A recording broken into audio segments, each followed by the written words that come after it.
Bible machine అనగా ఏమి? Bible machine అనగా దేవుని అంతరంగములో ఉన్నటువంటి ఉద్దేశము.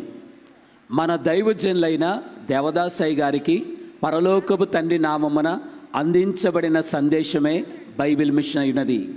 ఈ సభలన్నీ కూడా మహోత్సవాలు ఎందుకొరకు అని మనం అనుకున్నట్లయితే, ఈ మహోత్సవాలు బైబిల్ మిషన్ యొక్క క్షేమం కొరకు, వృద్ధి కొరకు, నేర్పు కొరకు, ఫలితం కొరకు